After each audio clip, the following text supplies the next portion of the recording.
नमस्कार दोस्तों, स्वागत है आप सभी का आपके अपने YouTube channel JS topic study में। दोस्तों, आज के इस वीडियो में हम मैथ के 15 बेसिक टॉपिक को क्लियर करने वाले हैं, जिससे आपकी जो मैथ है बहुत ज्यादा मजबूत हो जाएगी और आपको मैथ में कभी भी कोई भी दिक्कत नहीं आएगी। क्योंकि मैथ का जो बेस है वो है बेसिक मैथ, यानी कि बेसिक मैथ जब तक आपको समझ में नहीं आएगा आप मैथ में आगे नहीं बढ़ पाएंगे। ठीक है, तो मैथ में अगर आपको आगे बढ़ना है तो बेसिक मैथ आपको आना बहुत जरूरी है। तो आज की इस वीडियो में मैंने 15 टॉपिक लिए हैं। सभी जो टॉपिक हैं वो एक एक पेज पर लिखे हुए, यहाँ पर सरलीकरण है, फिर इसके बाद में यहाँ पर दशमलव है, फिर इसके बाद में यहाँ पर औसत है। तो ऐसे ही हमने यहाँ पर 15 टॉपिक को लिया है। तो ये वीडियो जो है थोड़ा सा लंबा हो सकता है, तो आपको क्या करना है, वीडियो को पूरा एंड तक देखना है और इसको जो है कहीं पर भी स्किप नहीं करना है। स्किप करेंगे तो भी आप इसको जो है सही से नहीं सीख पाएंगे। ठीक है, और जो भी टॉपिक आपको आता है तो आप उसको निकालकर आगे का टॉपिक देख सकते हैं। ठीक है, तो चलिए शुरू करते हैं। तो हमारा यहाँ पर जो पहला टॉपिक है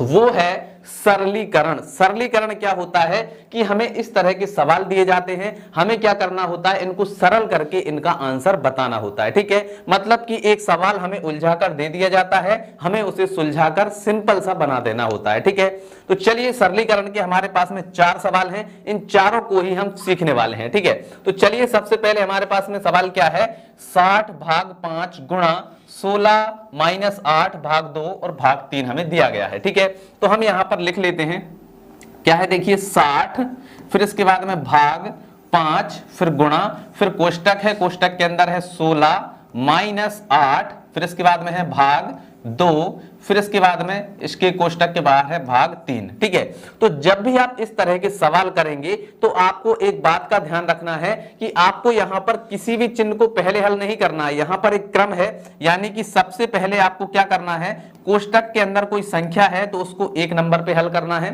ठीक है, फिर उसके बाद में आपको क्या करना है, सेकंड नंबर पे आपको भाग को हल करना है। ठीक है, फिर तीसरे नंबर पर आपको गुणा को हल करना है, चौथे नंबर पर आपको जोड़ हल करना है और 5वें नंबर पर आपको घटाना हल करना है। ठीक है, तो सबसे पहले कोष्टक, फिर भाग, फिर गुणा, फिर जोड़, फिर घटाना। ठीक है, इसी क्रम में आपको इसको सॉल्व करना है। ठीक है, तो चलिए अब हम इसको करते हैं सॉल्व। ठीक, तो देखिए सबसे पहले कोष्टक है हमारा कहां पर, यहां पर। तो कोष्टक के अंदर जो संख्या है उनको हमें सॉल्व करना होगा। तो देखिए कोष्टक के अंदर क्या क्या संख्या है, 16 माइनस 8 भाग 2 ये है।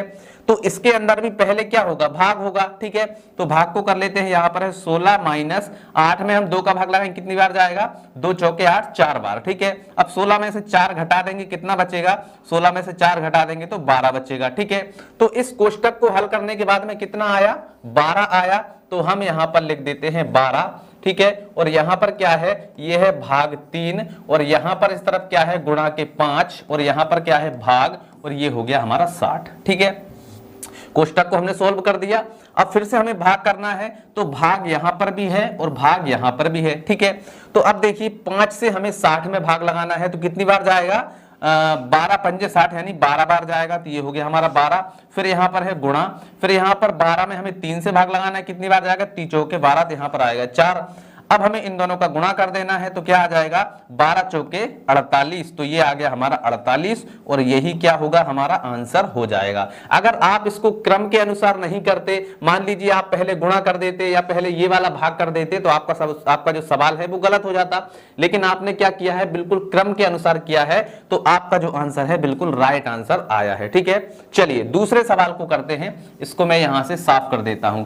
अगर आपको कोई डाउट लगता है तो आप कमेंट में पूछ भी सकते हैं साथ में। ठीक है, चलिए दूसरे सवाल को करते हैं। सवाल है हमारा 9 6, इसके बाद में भाग है 4 का स्क्वायर, फिर मल्टीप्लाई 2, फिर प्लस 2। ठीक है, तो सबसे पहले हमें क्या करना होता है, भाग करना होता है। लेकिन भाग से पहले यहां पर एक संख्या जो है ये स्क्वायर के रूप में है, तो इसको हमें सरल करना होगा। ठीक है, तो यहां पर आ जाएगा हमारा 96, फिर आ गया हमारा डिवाइड, 4 का स्क्वायर करेंगे कितना हो जाएगा, 4 चौके 16, तो ये हो गया 16। फिर यहां पर गुणा, फिर यहां पर 2 और प्लस का 2। ठीक है, अब भाग है इन दोनों के बीच में, तो 16 से 96 में भाग लगाएंगे, कितनी बार जाएगा, 16 छिंग 96, 6 बार। इसके बाद में यहां पर गुणा है, फिर 2 है और प्लस का फिर से 2 है। ठीक है, अब हमें क्या करना है, गुणा करना है, तो गुणा इन दोनों के बीच में है, तो 6 दूनी हो जाएगा 12। ठीक है, और प्लस का यहां पर 2 है। अब हमें इन दोनों के बीच में क्या है, प्लस है, इन दोनों को जोड़ना है, तो 12 और 2 कितने हो जाएंगे, 14 हो जाएंगे। और यही जो 14 है ये आपका क्या हो जाएगा, बिल्कुल राइट आंसर हो जाएगा। तो इस क्रम में आपको इनको सॉल्व करना है, ठीक है। तो ये बेसिक जो मैथ था यानी सरलीकरण था, उसका जो है आपको एक टाइप था। अब हम दूसरे टाइप के सवाल करेंगे। यहां पर दूसरा टाइप क्या है, 8 8 8 8, ठीक है, 4 बार 8 है, फिर इसके बाद में 3 बार है, ठीक है, फिर इसके बाद में 2 बार है, ठीक है, और फिर इसके बाद में 1 बार है, ठीक है। तो हमें क्या करना है, इनका टोटल बताना है। तो टोटल कैसे बताएंगे, देखो सबसे पहले इकाई इकाई वालों को जोड़िए। इकाई का ये है, इकाई का ये है, इकाई का ये है और इकाई का ये है, ठीक है। तो इकाई में कितनी बार है, 4 बार है, ठीक है। तो 8 एकम 8, 8 दूनी 16, 8 तिया 24, 8 चौके 32, ठीक है। तो 32 की आ जाएगी हमारी 2, ठीक है, और हासिल आ जाएगा हमारा 1, ठीक है। अब हमें क्या करना है, दहाई वाले। अब देखिए ये है दहाई वाला, ठीक है, ये दूसरे नंबर पर है। इकाई वाला तो खत्म हो गया। अब दहाई दहाई मतलब दूसरे नंबर पर ये हो गया, फिर इसके बाद में दूसरे नंबर पर ये हो गया, फिर इसके बाद में दूसरे नंबर पर ये हो गया, ठीक है। तो 8 एकम 8, 8 दूनी 16, 8 तिया 24 और 1 25, ठीक है। तो 25 की आ जाएगी हमारी कितनी, 5, ठीक है। 25 की आ गई 5, हासिल आ गया हमारा 2, ठीक है। अब सैकड़ा वाली देखिए, यहां पर सैकड़ा है नहीं, मतलब ये 2 तो खत्म हो गए। अब यहां पर है सैकड़ा, मतलब 3 यहां पर और ये तीसरा यहां पर। तो 8 दूनी 16, 2 बार है 8, तो 8 दूनी 16, 16 और 2 कितने हो जाएंगे, 14। तो 14 की आ जाएगी 4 और हासिल आ जाएगा हमारा 1, ठीक है। अब हमें हजारवीं लाइन पर यहां पर देखना है, चौथे नंबर पर ये है। देखिए चौथे नंबर इनमें कोई भी नहीं है, तो ये चौथे नंबर पर क्या है, 8 और 1 8 और 1 कितना हो जाएगा, 9। तो यहां पर हमारा आंसर आ जाएगा 94 52 और यही हमारा क्या होगा, बिल्कुल राइट आंसर हो जाएगा, ठीक है। तो इस प्रकार से आपको क्या करना है, इस तरह के सवालों को सोल्व करना है, ठीक है। चलिए अब हम करते हैं हमारा अगला सवाल। तो हमारा अगला सवाल है, यहां पर दिया गया है 9 का स्क्वायर माइनस यहां पर दिया गया है 998 का स्क्वायर। क्लियर। चलिए तो इसको हमें कैसे करना है, तो यहां पर देखिए हमें एक फॉर्मूला दिख रहा है, ए स्क्वायर माइनस बी स्क्वायर, यानी इसको यदि हम ए मान लें, ठीक है, और इसको बी मान लें, तो ए स्क्वायर माइनस बी स्क्वायर हमें दिख रहा है। तो जब ए स्क्वायर माइनस बी स्क्वायर होता है तो हम इसको लिख सकते हैं ए माइनस बी और ए प्लस बी, ठीक है।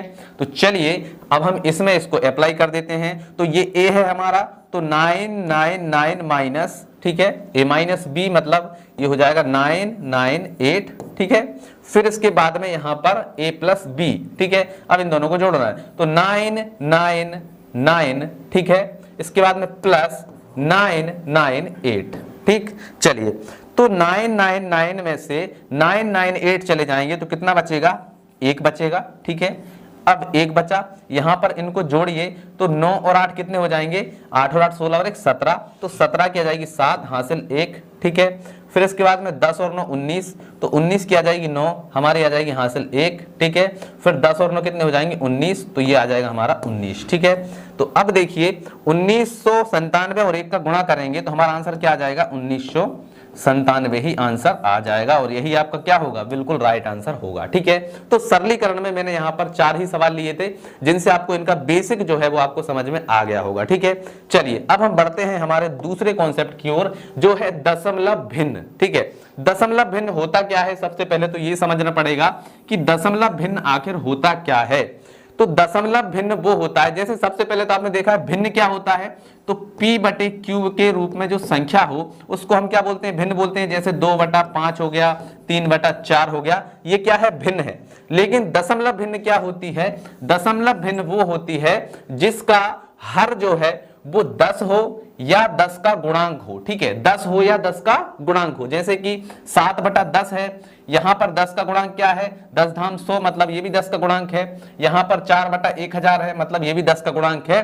तो दशमलव भिन्न वो होती है जिसका हर है या तो वो 10 हो या 10 का गुणांक हो, उसे हम दशमलव भिन्न कहते हैं, ठीक है। चलिए ये तो हो गई दशमलव भिन्न।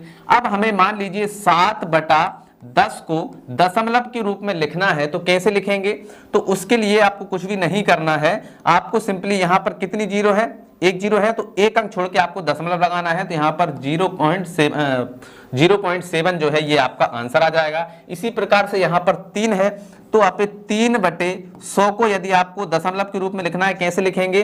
तो यहाँ पर क्या है, देखिए 2 जीरो है तो आपको क्या करना है, सबसे पहले 3 लिखना है, फिर 0 लगाना है और फिर दशमलव लगाना है। ठीक है, मतलब दशमलव की उस तरफ उतने अंक होना चाहिए जितने यहाँ पर 0 है। ठीक है, तो 0.03 जो है इसका आंसर हो जाएगा। ठीक है, इसके बाद में हमें 4 को यदि बदलना है तो यहाँ पर 4/1000 है। ठीक है, तो सबसे पहले क्या होगा, सबसे पहले देखिए, सबसे पहले 4 लिखिए। ठीक है, अब कितनी जीरो और बची हैं, यहाँ पर देखिए इस जीरो के स्थान पर 4 लिख दिया, यहाँ पर कितनी जीरो बची हैं, 2 जीरो, तो 2 जीरो लगाइए और फिर दशमलव लगाइए, ये आपका क्या हो जाएगा, आंसर हो जाएगा। ठीक है, तो भिन्न को दशमलव में इस प्रकार से बदला जाता है। ठीक है, चलिए अब हम बढ़ते हैं हमारे सवालों की ओर। ठीक है, तो हमारा पहला जो सवाल है इसमें हमें दिया गया है कि हमें 6.5 में भाग देना है 0.13 से। ठीक है, तो यहां पर देखिए 6.5 हमें इससे डिवाइड करना है किसको, 0.13 से। ठीक है, अब कैसे करेंगे, देखो इसकी हम दशमलव हटा देंगे तो क्या हो जाएगा, ये हो जाएगा 65 और दशमलव का 1 और 1 अंक है तो 1 जीरो, तो हमने इसको क्या कर दिया, भिन्न के रूप में ले आए। यहां पर क्या है, भाग है तो ये हम लगा देंगे यहां पर भाग। ठीक है, अब यहां पर हमें दिया गया है 0.13, तो यहां पर देखिए सबसे पहले तो हम 13 लिखेंगे। ठीक है, अब पॉइंट है तो पॉइंट का 1 और यहां पर कितने अंक हैं, 1 2, तो 2 जीरो लगा दो, ये हमने इसको भिन्न के रूप में कन्वर्ट कर लिया है। ठीक है, अब इसका आंसर कैसे निकालेंगे, तो सबसे पहले 65 को लिखिए 65/10। ठीक है, अब यहां पर जो भाग है इसको गुणा में कन्वर्ट कर दो और इसके आगे की संख्या को पलट दो। ठीक है, तो यहां पर आ जाएगा 100 और बटे में आ जाएगा 13। ठीक है, तो यहां पर देखिए 0 से 0 कट जाएगी। ठीक है, और यहां पर कितना बचेगा, 10 बचेगा। तो यहां पर देखिए 13 एकम 13, 13 पंजे 65, 5 आया, 5 का गुणा 10 में कर दो, 5 10 पंजे 50, तो यहां पर जो 50 है यही आपका क्या हो जाएगा, आंसर हो जाएगा। ठीक है, तो इसका आंसर आ जाएगा आपका 50। ठीक है, चलिए तो इस प्रकार से हम क्या करते हैं, दशमलव भिन्नों का जो है भाग करते हैं। ठीक है, चलिए अब हम सीखेंगे कि दशमलव भिन्नों का आपको गुणा कैसे करना है। ठीक है, तो ये अब हमारा जो दूसरा सवाल है इसको हम सॉल्व करते हैं। तो सवाल क्या है, 12.28, इसमें हमें मल्टीप्लाई करना है 1.5 का। तो कैसे होगा, देखो सबसे पहले हमें क्या करना है, जैसे नॉर्मल हम गुणा करते हैं वैसे ही करना है। तो यहां पर देखिए 5 का 8 में करेंगे तो 5 8 40, 40 की 0, हासिल आ जाएगा 4, फिर 5 दूनी 10, 10 और 4 14, 14 की 4 आ जाएगी, हासिल आ जाएगा 1, फिर इसके बाद में देखिए 5 दूनी 10, 10 और 1 11, 11 की 1, हासिल फिर से 1 आ जाएगी, और 5 एकम 5 और 1 6, तो यहाँ पर आ जाएगा 6। ठीक है, अब यहाँ पर 1 का करेंगे तो यहाँ पर एक क्रॉस लगाएंगे, 1 का गुणा करेंगे तो क्या आएगा, 8 2 2 1। ठीक है, अब इसको जोड़ लीजिए तो ये आ जाएगा 0, 8 4 12 की 2, हासिल आ जाएगा 1, तो 2 3 और 1 4, 4 का आ जाएगा 4 यहाँ पर, फिर इसके बाद में 6 और 2 हो जाएगा 8 और यहाँ पर आ जाएगा हमारा 1। ठीक है, अब देखिए ये हमारा आंसर आ गया, लेकिन अभी इसमें दशमलव लगना बाकी है। दशमलव कैसे लगाएंगे, देखिए यहाँ पर कितने अंक के बाद दशमलव है, 1 अंक के बाद, यहाँ पर कितने अंक के बाद है, 2 अंक के बाद, तो 2 और 1 कितने होते हैं, 3, तो यहाँ पर 3 अंक को छोड़कर दशमलव लगा दीजिए, 1 2 3, तो यहाँ पर लग जाएगी दशमलव, तो ये हमारा जो आंसर है ये हो जाएगा 18.420। ठीक है, तो ये हमारा आंसर आ गया। ठीक है, चलिए अब हम सीखेंगे कि दशमलव भिन्नों का जोड़ कैसे किया जाता है। तो यहां पर दिया गया है, देखिए 4.895। ठीक है, इसको हमें जोड़ना है 36.4 से। ठीक है, तो सबसे पहले आप यहां पर दशमलव लगाइए, दशमलव की उस साइड क्या है, 4 है, तो यहां पर हम लिखेंगे 4, इस साइड क्या है 36 है, तो ये हमने लिख दिया 36। अब इसको आप जोड़ लीजिए, तो देखिए 5 के नीचे कुछ नहीं है तो 5 आ जाएगा, 9 के नीचे कुछ नहीं है तो 9 आ जाएगा, 8 और 4 12, तो 12 की आ जाएगी 2, हासिल 1 आ जाएगा। ठीक है, इसके बाद में 6 और 4 10, 10 और 1 11, 11 की 1, हासिल 1, 3 और 1 हो जाएगा 4। ठीक है, और दशमलव के नीचे दशमलव, और यही आपका क्या हो जाएगा, आंसर हो जाएगा। तो इस प्रकार से दशमलव का जोड़ किया जाता है। ठीक है, अब चलिए घटाना सीखते हैं कि दशमलव का घटाना कैसे किया जाएगा। इसको साफ कर देते हैं, और अब हमारा अगला सवाल है लास्ट सवाल। ठीक है, तो इसको हम सॉल्व करते हैं। तो यहाँ पर क्या है 12.8, इसमें से हमें घटाना है, क्या घटाना है, पॉइंट। सबसे पहले आपको पॉइंट के नीचे पॉइंट लगाना है, इस साइड कितने अंक हैं, 002 है, ठीक है। इस साइड कितने अंक हैं, केवल 7 है। अब आपको क्या करना है, इसको घटाना है। तो इसके यहां पर कुछ भी नहीं है तो हम बढ़ा देते हैं 0 0, ठीक है। अब 0 में से 2 तो जाएगा नहीं, तो यहां से एक उधार लेंगे, यहां पर हो जाएगा 10, फिर यहां से एक उधार लेंगे तो यहां पर हो जाएगा 10, यहां पर बचेगा 9, ठीक है। और यहां पर बचा 7, ठीक। तो 10 में से 2 जाएंगे, 8 बचेगा, 9 के 9 ही रहेंगे, ठीक है। और यहां पर एक उधार ले लिया था, यहां पर बचे 7, तो यह आ जाएगा 7। और यहां पर देखिए क्या है, यहां पर है हमारा पॉइंट, तो पॉइंट आ गया। और 12 में से 7 जाएंगे तो कितना बचेगा, 5 बचेगा, ठीक है। तो ये आ गया 5, तो 5.798 ये हमारा क्या हो जाएगा, आंसर हो जाएगा, ठीक है। तो इस प्रकार से दशमलव भिन्न को सोल्व किया जाता है, ठीक है। चलिए अब हमारा जो अगला कॉन्सेप्ट है उसकी ओर बढ़ते हैं। हमारा अगला कॉन्सेप्ट है औसत। औसत क्या होता है, औसत होता है एक एवरेज। जैसे कि कोई मान लीजिए कोई व्यक्ति है जो रोजाना काम पर जाता है, किसी दिन वो 100 रुपए कमाता है, किसी दिन 300 कमाता है, किसी दिन 400 कमाता है, किसी दिन 1000 कमाता है, ठीक है। तो हमें यह बताना है कि वो एवरेज एक दिन में कितना कमाता है, ठीक है। मतलब हम क्या करेंगे, उसका एवरेज निकालेंगे। तो एवरेज कैसे निकालेंगे, उसने महीने भर में जितना भी कमाया उसको हम जोड़ लेंगे और उसको 30 से भाग दे देंगे, तो उसका एवरेज निकल आएगा कि एक दिन में लगभग वो कितना कमाता है, ठीक है। तो इसी को बोलते हैं हम एवरेज, ठीक है। इसको हम सॉल्व करते हैं तो इसके लिए एक फार्मूला है, तो हम यहां पर लिख देते हैं। फार्मूला क्या है, औसत बराबर आंकड़ों का जोड़, ठीक है। आंकड़ों का जोड़ बटे संख्या, ठीक है, आंकड़ों की संख्या, ठीक है। तो यहां पर देखिए हमारे पास आंकड़े क्या क्या है, 5 + 8 + 13 + 12 + 16, ठीक है। और टोटल इनकी संख्या कितनी है, 1 2 3 4 5, 5 है। तो इसके बटे में लिख दो 5, ठीक। चलिए तो इसके बटे में हमने 5 लिख दिया। अब हमें क्या करना है, इन सभी को जोड़ना है। तो 6 और 2 8, 8 और 3 11, 11 और 8 कितने हो जाएंगे, 11, 12 13 14 15 16 17 18 19, 19 और 5 कितने हो जाएंगे, 19 और 5 हो जाएंगे हमारे 24, ठीक है। तो 24 क्या जाएगी 4, हासिल आ जाएगा 2। तो यहां पर देखिए 1 2 3, ठीक है, 3 और 2 कितने हो जाएंगे 5। तो यहां पर आ गया हमारा 54 और बटे में है 5, ठीक है। अब 5 से हमें 54 में भाग लगाना है, तो क्या आएगा, तो चलिए लगाते हैं। तो यहां पर देखिए 5 एकम 5, यहां पर भी आ जाएगा 5 एकम 5, ठीक है। अब इसके बाद में 4 में नहीं जाएगा, तो ना जाने की 0 लगाएंगे, पॉइंट लगा के 0 बढ़ाएंगे, 5 8 40, तो हमारा आंसर आ जाएगा 10.8। यानी कि एवरेजन उसने कितना कमाया, एक दिन में 10.8 रुपए कमाया, ठीक है। तो ये हो गया हमारा एक बेसिक सवाल, ठीक है। चलिए अब हम थोड़ा सा इसका हाई लेवल का सवाल करते हैं, यानी चलिए अब हम इसका अगला सवाल करते हैं जो इससे थोड़ा सा हाई लेवल का है। तो यहां पर देखिए क्या है, 1 + 2 + 3 + 4 + 5 + 6, इसका हमें औसत निकालना है, ठीक है। तो कितनी संख्या है, टोटल 6 है, तो बटे में आ जाएगा 6। इनको जोड़िए तो 5 और 6 और 5 11, 11 और 4 15, 15 और 3 18, 18 और 2 कितने हो जाएंगे 20, 20 और 1 21, ठीक है। तो यहां पर आ जाएगा हमारा 21 और बटे में आ जाएगा 6, ठीक है। एक बार फिर से हम जोड़ के देख लेते हैं, 3 2 5, 5 और 1 6, ठीक है। 6 और 6 12, 12 और 5 17, 17 और 4 कितने हो जाएंगे 21, ठीक है। तो 21/6 हो गया। अब 3 से काटिए, 3 दूनी 6, 30 7 21, तो क्या आ गया 7/2। अब 2 से फिर काट दीजिए, तो यहां पर देखिए 2 एकम 2, यहां पर आ जाएगा 2 3 6, ठीक है। 1 बचेगा, तो पॉइंट लगा के हम 0 बढ़ाएंगे तो कितना हो जाएगा 10 हो जाएगा, और 2 पंजे 10, यानी कि कितना आ जाएगा 3.5 जो है ये हमारा औसत निकल के आ जाएगा दूसरे सवाल का, ठीक है। चलिए अब हम इसके बाद में अगला सवाल करते हैं। अगला जो सवाल है इन सभी से थोड़ा सा डिफरेंट है, ठीक है। तो यहां पर दिया गया है 40 10 25 20 35 और x का जो औसत है वो कितना है 25 है। तो हमें x की वैल्यू बताना है, ठीक है।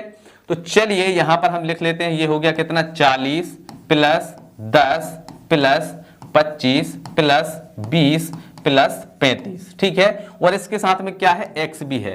तो इन सभी का जो औसत है वो कितना हमें दिया गया है, वो हमें दिया गया है 25, ठीक है। इन सभी का औसत हमें दिया गया है 25, तो हमें x की वैल्यू बताना है कि क्या होगी, ठीक है। तो हम संख्या गिन लेते हैं, कितनी है 1 2 3 4 5 6, 6 संख्या है, तो बटे में आ जाएगा 6, ठीक है। चलिए अब हम क्या करेंगे, इनको जोड़ेंगे, तो ये हो जाएगा हमारा 25 बराबर, इन सभी को जोड़िए तो देखिए 5, यहां पर 5 है, इसके बाद में यहां पर 5 और 5 10, 10 के बाद में यहाँ पर कुछ भी नहीं है, ठीक है, तो 10 की आ जाएगी 0, हासिल आ जाएगा हमारा 1, तो 3 और 1 4, 4 और 2 6, 6 और 2 8, 8 और 1 9, 9 और 4 13, ठीक है, तो यहाँ पर आ जाएगा 13 यानी 130 और प्लस में x है तो प्लस का x आ गया और बटे में कितना है 6 है और यहाँ पर बराबर में कितना है 25, तो 6 का गुणा 25 में करिए कितना हो जाएगा 6 पंजे 30 की 0 हासिल 3 और इसके बाद में 6 दूनी 12 और 3 15, तो यहाँ पर आ जाएगा 150, ठीक है, और बराबर में 130 प्लस x, ठीक है, 130 को इधर ले आओ तो 150 माइनस 130 हम करेंगे तो बराबर में x आ जाएगा, तो 150 में से 130 जाएंगे तो कितना बचेगा 20 बचेगा और यही जो हमारा है x का मान आ जाएगा कि भैया x का जो वैल्यू है वो 20 है, ठीक है, तो हमें x की वैल्यू ही बताना थी। चलिए आगे बढ़ते हैं और हमारा अगला कॉन्सेप्ट जो है उसको क्लियर करते हैं। तो चलिए हमारा जो अगला कॉन्सेप्ट है ये है वर्ग और वर्गमूल, यानी कि हमें क्या करना है, यहां पर वर्ग भी निकालना है और फिर वर्गमूल भी निकालना है। तो मैंने यहां पर दो सवाल लिए हुए हैं, इन दोनों का हम क्या करेंगे, ये जो संख्याएं हैं इनका पहले हम वर्गमूल निकालेंगे, फिर वर्गमूल से फिर वर्ग निकालना भी सीखेंगे, ठीक है। तो यहां पर हमारा जो पहली संख्या है इसका हम क्या करते हैं, वर्गमूल निकालते हैं। तो यहां पर क्या है 20 25, ठीक है। इसका वर्गमूल निकालने के लिए हमें क्या करना होगा, इसके गुणनखंड करने होंगे। तो गुणनखंड कैसे करते हैं, इस तरीके से, ठीक है। तो यहां पर इसका लास्ट अंक 5 है, मतलब इसमें 5 से भाग जाएगा। तो यहां पर देखिए 5 चौके 20, यहां पर 2 है, 2 में नहीं जाएगा, ना जाने की 0 और 5 पंजे 25, ठीक है। फिर से 5 से लगाएंगे तो यहां पर 5 8 40, 5 एकम 5, ठीक है। अब 5 से नहीं जाएगा, ठीक है। तो यहां पर अब हम काय से लगाएंगे, 3 से, ठीक है। तो यहां पर आ जाएगा 3 दूनी 6, ठीक है, 3 दूनी 6 और यहां पर कितना बचेगा 2, तो यहां पर हो जाएंगे 21, तो 30 7 21, ठीक है। अब इसको हम फिर से 3 से करेंगे, 3 नाम 27, फिर 3 से करेंगे, 3 तिरका 9, ठीक है, फिर 3 से करेंगे, 3 एकम 3, ठीक है। तो अब हमें क्या करना है, इनमें से दो दो के जोड़े बना लेना है। एक जोड़ा हमारा ये बन गया, एक जोड़ा हमारा ये बन गया, एक जोड़ा ये बन गया, ठीक है। सेम संख्याओं का एक एक जोड़ा बनाना है और उसमें से एक संख्या बाहर लेना है। दो जोड़े में से एक संख्या 5 बाहर आ जाएगी, यहां से एक 3 बाहर आ जाएगा, यहां से भी एक 3 बाहर आ जाएगा। इन तीनों का गुणा कर दो, ठीक है। तो 5 तिया 15, 15 तिया 45, तो हमारा कितना आ जाएगा 45, और जो 45 है वो इस संख्या का क्या हो जाएगा, वर्गमूल हो जाएगा, ठीक है। तो ये आ गया 45, ठीक है। तो वर्गमूल निकालना आप सीख गए किस प्रकार से हमें निकालना है। चलिए अब दूसरी संख्या जो है इसका भी हम वर्गमूल निकाल लेते हैं ताकि आपको समझ में आए कि वर्गमूल जो है आखिर कैसे निकाला जाता है। तो दूसरी संख्या का भी निकालते हैं। तो यहां पर आता है हमारा 60 516, ठीक है। तो इसका भी हम क्या करेंगे, गुणनखंड करेंगे। तो यहां पर इसका अंक इकाई का अंक 6 है, मतलब ये 2 से कट जाएगा। तो यहां पर देखिए 2 तिया 6 0, फिर इसके बाद में 2 दूनी 4, एक बचेगा, ठीक है। यहां पर हो जाएंगे 11, 2 पंजे 10, फिर एक बचेगा, 2 अट्ठे 16, ठीक है। फिर से 2 से करेंगे, 2 एकम 2, ठीक है, 2 एकम 2। इसके बाद में यहां पर एक बचा, 2 पंजे 10, फिर 2 है, 2 एकम 2, फिर 2 दूनी 4, एक बचेगा, यहां पर हो जाएंगे 18, तो 2 नाम 18, ठीक है। अब देखिए क्या ये 2 से कटेगा, 2 से तो ये नहीं कटेगा। अब हम इसको काट के देखते हैं 3 से। तो देखिए 5 1 6, 6 और 1 7, 7 और 2 9 और 9 18, 3 से कट जाएगा। तो चलिए 3 से काट देते हैं, 3 5 15, ठीक है। ना एक में नहीं जाएगा तो ना जाने की 0, फिर यहाँ पर हो गए 12, तो ये हो जाएगा 3 चौके 12 और यहाँ पर 3 तिरका 9, ठीक है। अब देखिए फिर से 3 से कट रहा है क्या, 4 और 3 7 और 5 12, यानी 3 से कट जाएगा। तो यहाँ पर देखिए 3 एकम 3, 2 बचे, तो यहाँ पर हो जाएगा 20, तो 3 18, फिर से 2 बचे, तो यहाँ पर कितना है 4 है, तो ये हो जाएगा 24, तो 3 अट्ठे 24 और यहाँ पर 3 एकम 3, ठीक है। तो चलिए यहाँ पर जो है 1681 आ गया। तो जो 1681 है ये जो है किसी नॉर्मल संख्या से नहीं कटेगा, ये कटेगा 41 से, ठीक है। तो हम इसको 41 से काट देते हैं। तो यहाँ पर देखिए जो 168 है, ठीक है, 168 है, तो इसमें हम क्या करेंगे, 41 से भाग लगाएंगे तो कितनी बार जाएगा, 4 बार जाएगा, ठीक है। फिर इसके बाद में यहाँ पर बचेंगे 4, तो ये हो जाएगा 41, तो 41 एकम 41, ठीक है। फिर से हम 41 से लगाएंगे तो ये आ जाएगा हमारा 41 एकम 41, ठीक है। अब हमें क्या करना है, दो दो के जोड़े बनाना है। एक जोड़ा ये बन गया, एक जोड़ा ये बन गया और एक जोड़ा ये बन गया, ठीक है। तो इसमें से हमें एक 2 बाहर ले लेना है, इसमें से एक 3 बाहर ले लेना है, इसमें से एक 41 बाहर ले लेना है, ठीक है। अब इनका गुणा करिए, तो 2 गुणा 3 गुणा 41, ठीक है। तो गुणा करिए, 3 दूनी 6, 6 गुणा 41 करेंगे तो क्या आ जाएगा हमारा 6 एकम 6 और 4 6 24, 246 आ गया।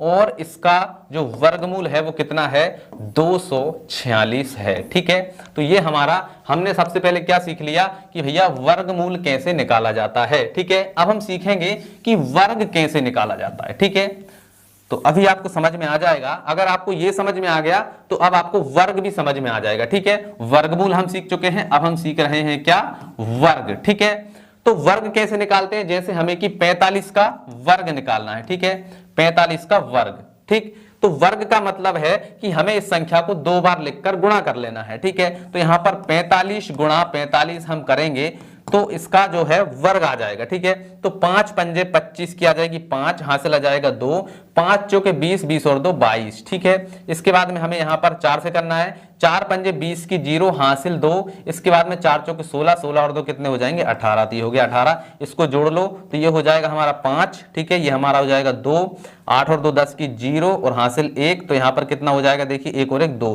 तो 20 25 आ गया। तो देखिए यहां पर हमने इसी का वर्गमूल निकाला था 45, तो 45 का वर्ग कितना हो जाएगा 20 25। ठीक है, तो देखिए बिल्कुल सही आ गया, मतलब हमें संख्या को 2 बार लिखकर गुणा कर देना है तो हमारा वर्ग निकल जाएगा।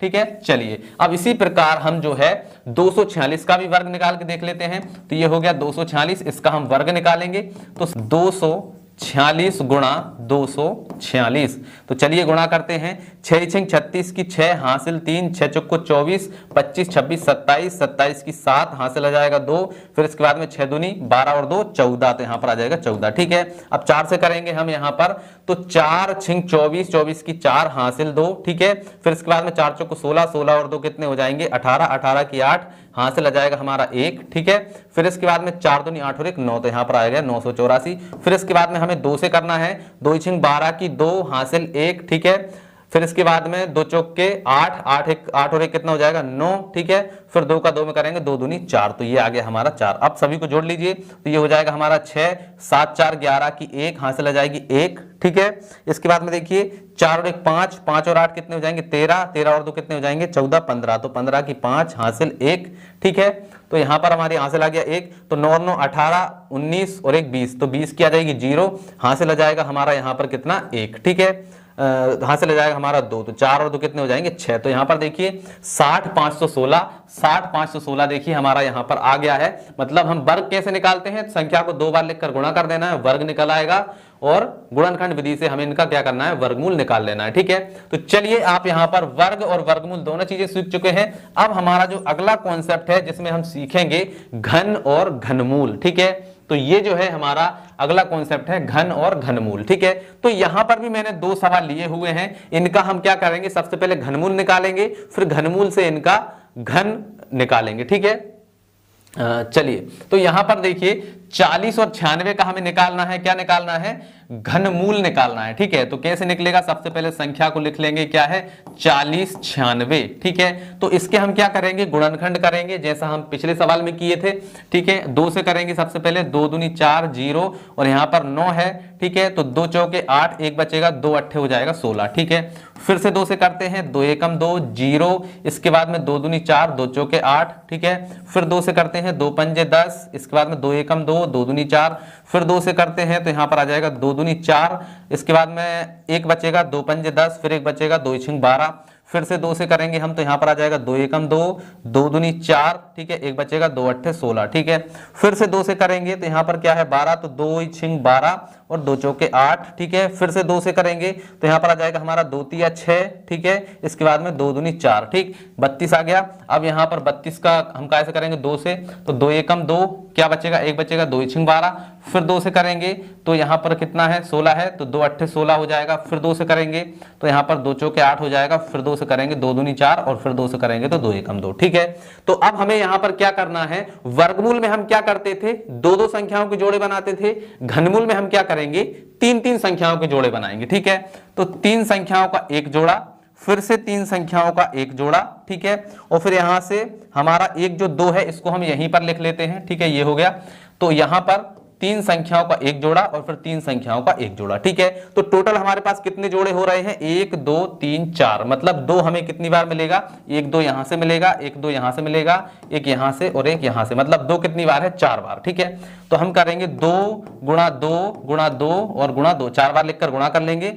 2 दूनी 4, 4 दूनी 8, 8 दूनी 16, तो इसका जो घनमूल है वो कितना आया है, 16 आया है। ठीक है, तो 16 आ गया। चलिए अब अगला जो सवाल है उसका भी हम घनमूल निकाल लेते हैं।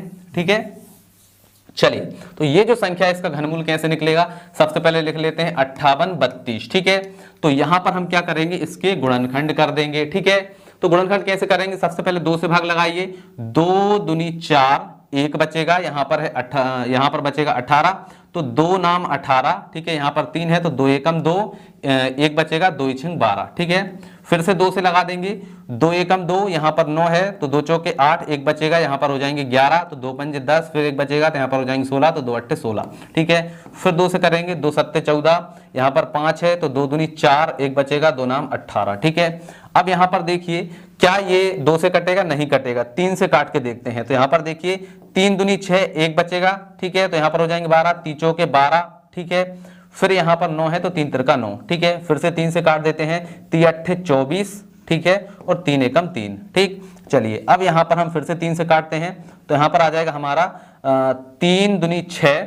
ठीक है, और यहां पर 2 बचेगा, 30 7 21, तो यहां पर आ गया हमारा 27। 27 में भाग लगाइए, 3 नाम 27 और फिर से यहां से 3 तिरका 9 और 3 एकम 3। ठीक है, अब फिर से हमें 3 3 के जोड़े बनाना है, एक जोड़ा ये बन गया। ठीक है, इसके बाद में एक जोड़ा हमारा ये बन गया और एक जोड़ा हमारा ये बन गया। ठीक है, तो यहां से हमें एक 2 मिलेगा, यहां से हमें एक 3 मिलेगा और यहां से भी हमें एक 3 मिलेगा। ठीक है, तो टोटल संख्या कितनी हो गई, 2 गुणा 3 गुणा 3। ठीक है, इनका गुणा कर लीजिए, 2 तिया 6, 6 तिया 18, तो ये आ गया 18, यानी कि इस संख्या का जो घनमूल है वो कितना है, 18 है। ठीक है, तो घनमूल निकालना आप सीख गए, 3 3 के जोड़े बना देंगे, हमारा घनमूल निकल आएगा। क्लियर है ना। चलिए अब हम सीखेंगे कि घनमूल से घन कैसे निकालना है। ठीक है, तो घन का मतलब है कि इसके ऊपर घात लगी है 3, तो इसका हमें घन निकालना है। इसके बाद में 18 है, 18 का भी हमें क्या करना है, घन निकालना है। ठीक है, मतलब इन संख्याओं को 3 बार लिखकर गुणा करना है। तो यहां पर आ जाएगा 16 गुणा 16 गुणा 16 और यहां पर आ जाएगा 18 गुणा 18 गुणा 18। ठीक है, तो सबसे पहले 16 वाले को कर लेते हैं, तो 16 गुणा 16 गुणा 16। ठीक है, सबसे पहले इतने को करते हैं, तो यहां पर देखिए 16 छिंग 96, 96 की आ जाएगी कितनी, 6। ठीक है, 96 की आ जाएगी 6 और हासिल आ जाएगा हमारा कितना, हासिल आ जाएगा हमारा 9। ठीक है, फिर 16 एकम 16, 16 और 9 कितने हो जाएंगे, 16 और 9 हमारे हो जाएंगे 25। ठीक है, तो 25 हम लिख देंगे यहां पर। ठीक है, ये आ गया हमारा 256। अब इसमें हमें इस वाले 16 का गुणा कर देना है, तो चलिए 16 छिंग 96, तो 96 की आ जाएगी 6, हासिल आ जाएगा हमारा 9। ठीक है, फिर 16 पंजे 80, 80 और 9 कितने हो जाएंगे 89, 89 की 9 हासिल आ जाएगी हमारी 8। ठीक है, फिर 16 दूनी 32, 32 और 8 कितने हो जाएंगे 40। ठीक है, तो यहां पर आ गया हमारा 40, तो 40 96 देखिए ये हमारा आ गया। तो देखिए यहां पर भी क्या था 40 96 और हमारा यहां पर इसका घन निकल के कितना आया है 40 96, मतलब ये क्या है बिल्कुल सही है। ठीक है, 3 बार लिखकर गुणा करेंगे हमारा घन निकल जाएगा। इसके बाद में हम करते हैं 18 का। ठीक है, तो यहां पर देखिए 18 गुणा 18 गुणा 18, सबसे पहले इतने को करते हैं, तो 8 अठैया 64 की 4 हासिल 6।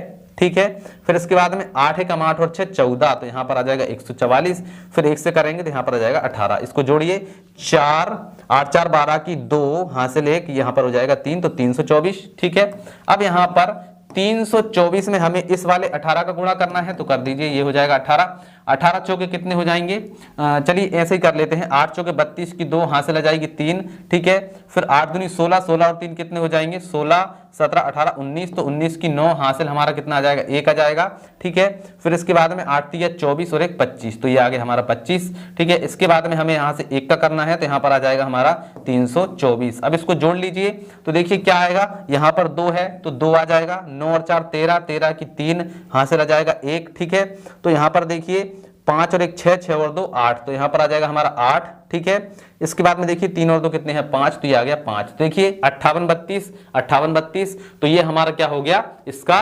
घन निकल कर आ गया। ठीक है, तो इसका घन जो है 16 का घन जो है हमारा ये है, सॉरी 16 का घन हमारा ये है और 18 का घन हमारा ये है। ठीक है, तो देखिए सीख गए आप घन और घनमूल निकालना। चलिए अब हमारे अगले कॉन्सेप्ट की ओर बढ़ते हैं। हमारा अगला कॉन्सेप्ट है परसेंटेज यानी प्रतिशत। ठीक है, तो यहां पर प्रतिशत का थोड़ा सा बेसिक समझते हैं।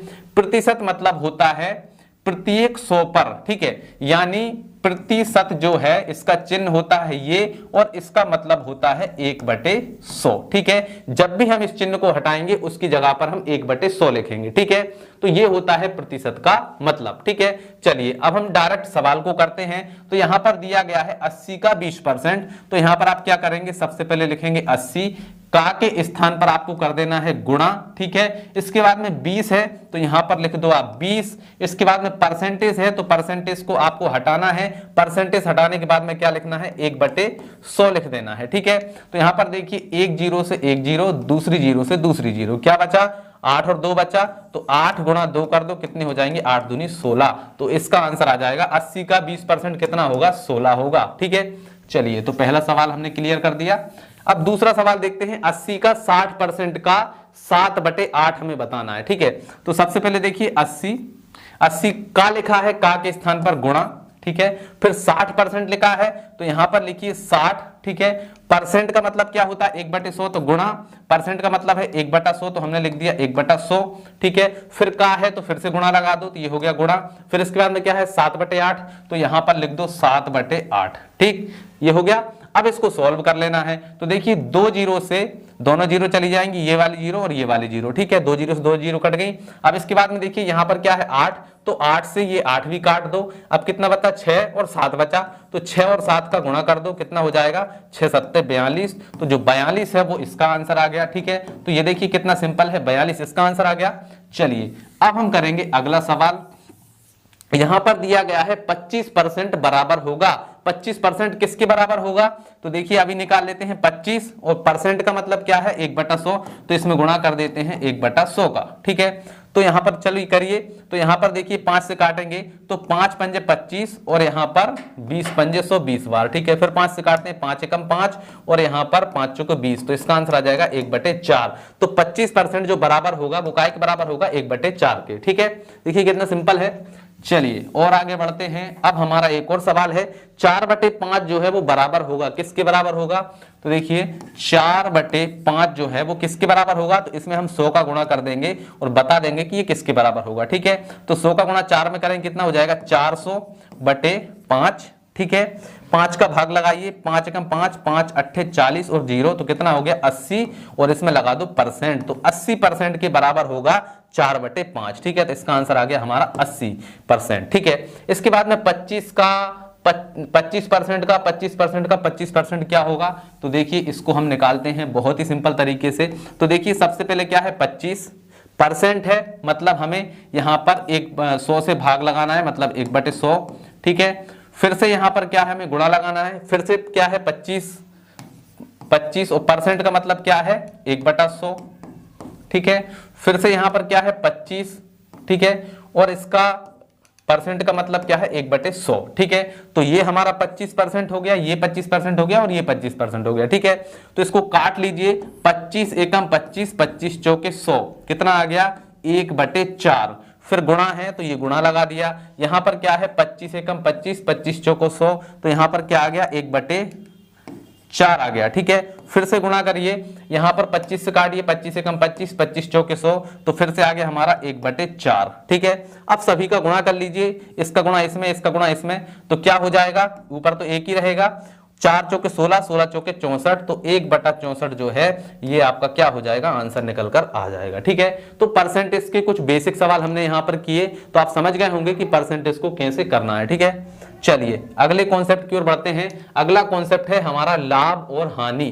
तो लाभ हानि का हम यहां पर कुछ बेसिक चीजें सीखेंगे, बस इसके बाद में हम अगले कॉन्सेप्ट पे बढ़ेंगे। ठीक है, तो देखिए हमें जब भी लाभ निकालना हो, ठीक है, जैसे कि आपने मान लीजिए कोई पेन खरीदा 10 रुपए का, ठीक है, 10 रुपए का कोई पेन खरीदा, तो खरीदने को हम क्या बोलते हैं, क्रय करना, ठीक है, खरीदने को बोलते हैं क्रय और बेचने को बोलते हैं विक्रय, ठीक है, बेचने को बोलते हैं विक्रय, ठीक है। तो 10 रुपए का पेन खरीदा और आपने उसको बेच दिया 15 रुपए में, ठीक है। तो अब हमें लाभ कब होगा, देखिए, तो विक्रय मूल्य में से क्रय मूल्य को घटा देंगे तो हमें पता चल जाएगा कि कितना लाभ हुआ, ठीक है। तो विक्रय मूल्य कितना है हमारा 15, अब इसमें से हमें 10 को घटाना है क्रय मूल्य को, ठीक है, ये वाला फार्मूला लगाएंगे, विक्रय मूल्य माइनस क्रय मूल्य। तो 15 में से 10 को हम घटा देंगे तो कितना बचेगा 5, तो 5 रुपए जो है ये हमारा क्या हो जाएगा, लाभ हो जाएगा, ठीक है। तो इस प्रकार से हम क्या करते हैं, लाभ निकालते हैं। अच्छा, हमें हानि हो गई, तो हानि कैसे होगी, देखिए, जब हम कम रुपए में खरीदेंगे, मान लीजिए आपने कोई चीज 20 रुपए की खरीदी और 15 रुपए में बेच दी, तो फिर क्या होगा, आपको लॉस हो जाएगा ना। तो वो लॉस कैसे निकालेंगे, तो यहां पर हम हानि कैसे निकालेंगे, हानि बराबर, तो क्रय मूल्य जितने में खरीदा था उसमें से घटा देंगे विक्रय मूल्य जितने में बेचा था, ठीक है। तो मान लीजिए हमने पेन खरीदा था 20 रुपए का और हमने उसको बेचा कितने का, 15 रुपए का, तो अब हमें हानि कितनी हो जाएगी, 20 में से 15 जाएंगे 5, तो हमें 5 रुपए का लॉस यानी कि हानि हो जाएगी, ठीक है। चलिए, तो ये आप सीख गए लाभ निकालना और हानि निकालना। अब हमें मान लीजिए क्रय मूल्य निकालना है। हमें पता है कि भैया हमने कोई चीज जो है वो बेची थी, 40 रुपए की बेची थी और हमें तब लाभ कितना हुआ था, ठीक है। हमें पता चल गया कि भैया जो विक्रय मूल्य है, विक्रय मूल्य वो कितना है, 40 रुपए है। हमें याद है कि भाई 40 रुपए की हमने कोई चीज खरीदी थी, हमने उस पर लाभ कितना लिया था, उस पर लाभ मान लो हमने लिया था 10 रुपए का, ठीक है, 10 रुपए का लाभ लिया था। अब हमें यह पता नहीं है कि हमने खरीदा कितने का था, ठीक है।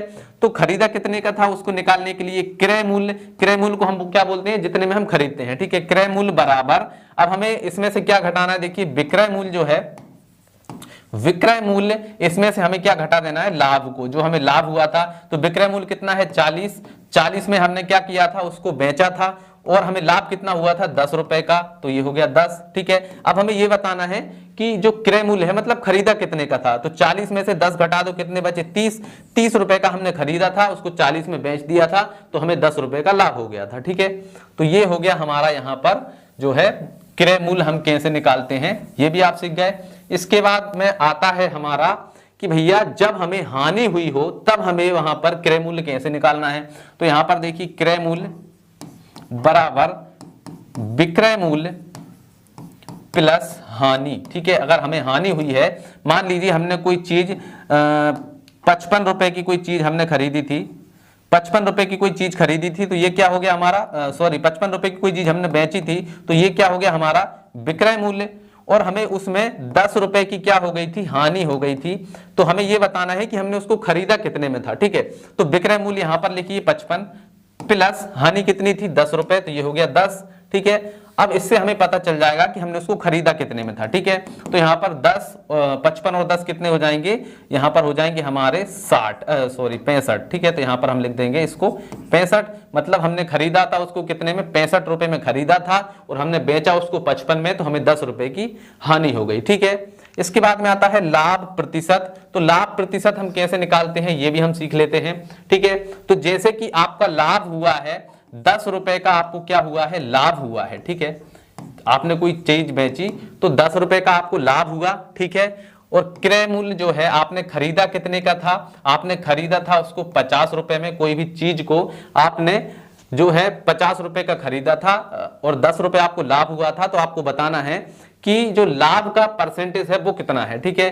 तो वो कैसे निकालेंगे, लाभ प्रतिशत बराबर, ठीक है, ये फार्मूला लगाएंगे, लाभ कितना है हमारा 10 रुपए गुणा इसमें कर देना है 100 और बटे में देखिए क्रय मूल्य यानी खरीदा कितने में था, हमने 50 रुपए में खरीदा था और यहां पर लग जाएगा %, ठीक है। चलिए इसके बाद में यहां पर देखिए 0 से ये 0 कट जाएगी, ठीक है। 5 से हम काटेंगे तो 5 एकम 5 और यहां पर आ जाएगा हमारा 20, ठीक है। तो आंसर हमारा आ जाएगा 20%। तो वहां पर जो लाभ प्रतिशत है वो कितना हुआ, 20% हुआ, ठीक है। तो ये था लाभ हानि का बेसिक जो आपने समझ लिया है। इस बेसिक के आधार पर आप बड़े बड़े सवालों को भी सॉल्व कर सकते हैं, ठीक है।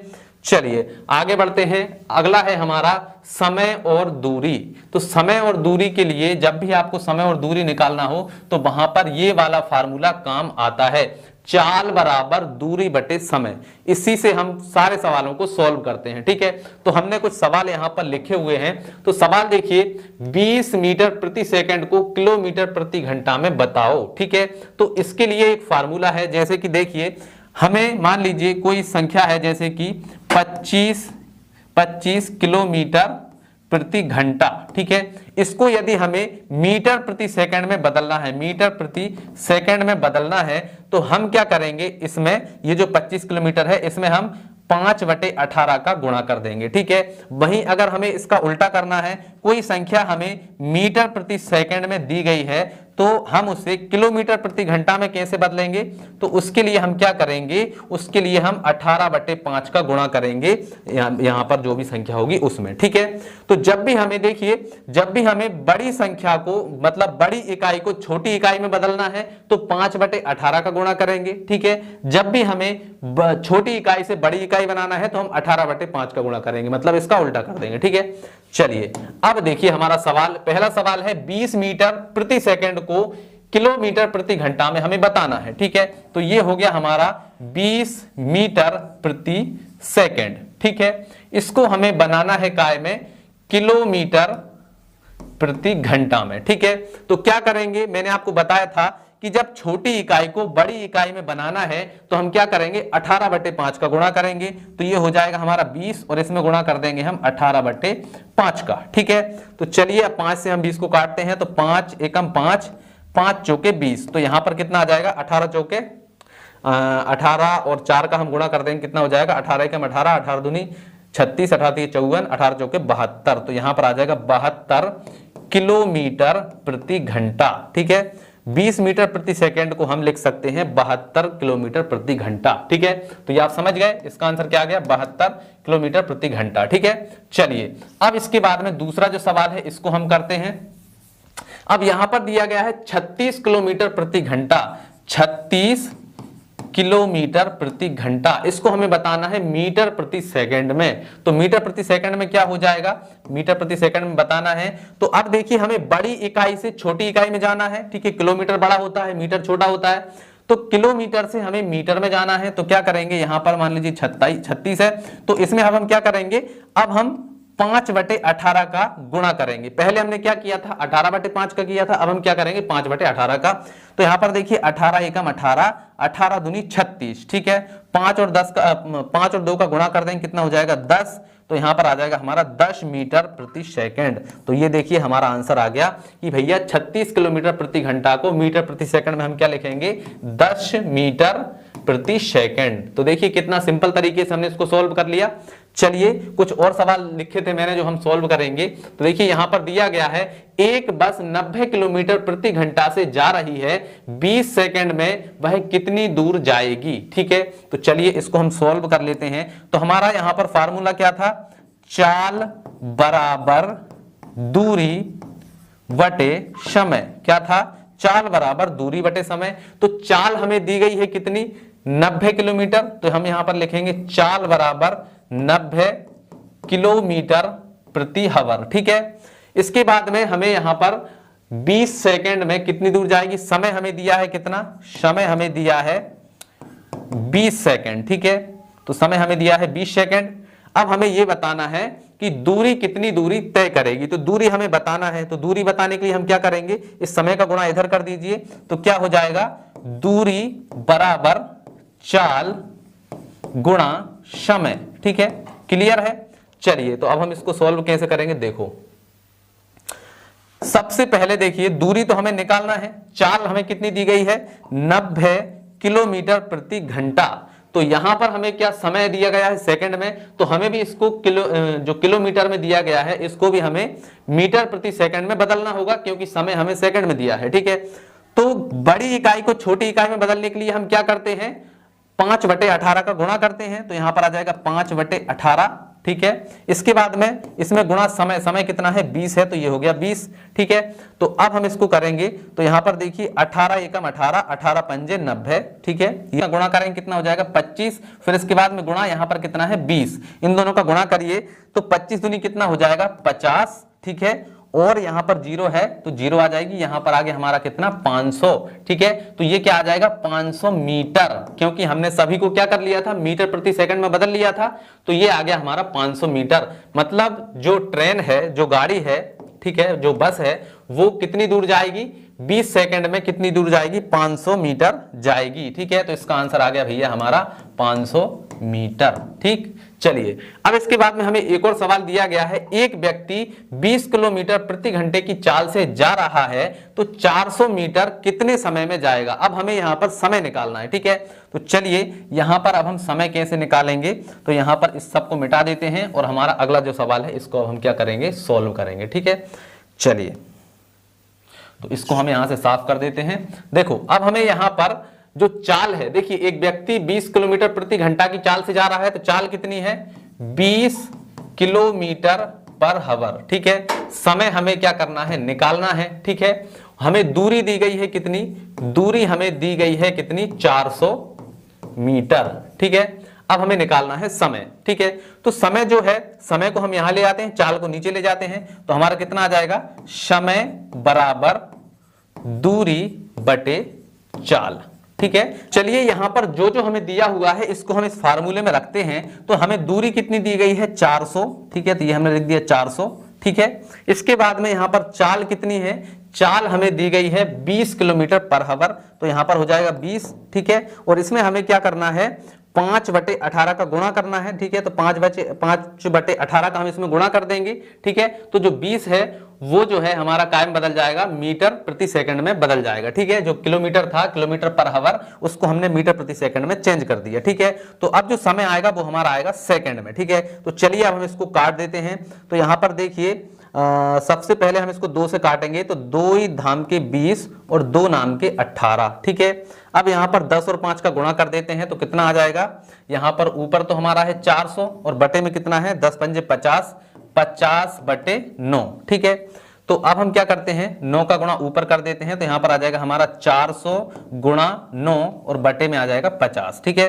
तो 0 से 0 काट देंगे, 5 एकम 5, 5 अट्ठे 40, तो यहां पर 8 और 9 बचे, तो 8 नाम कितना हो जाएगा, 72 सेकेंड। तो यहां पर हमारा समय जो निकल कर आया है वो कितना है, 72 सेकेंड। यानी व्यक्ति है वो 72 सेकेंड में कितनी दूर जाएगा, 400 मीटर जाएगा 72 सेकेंड में, ठीक है। तो चलिए ये आप सीख गए। चलिए अब हमारा जो अगला कॉन्सेप्ट है उसकी ओर बढ़ते हैं, जो है साधारण ब्याज। अब हमें यहां पर क्या करना है, साधारण ब्याज निकालना है। तो साधारण ब्याज निकालने के लिए एक फार्मूला है, साधारण ब्याज बराबर मूलधन गुणा दर गुणा समय और बटे में 100, ठीक है। तो जो जो हमें दिया गया है उसको हम लिख लेते हैं। मूलधन हमें कितना दिया गया है, तो मूलधन है हमारे पास में 10,000, तो ये हमने लिख दिया भैया, मूलधन हमें दिया गया है 10,000 रुपए।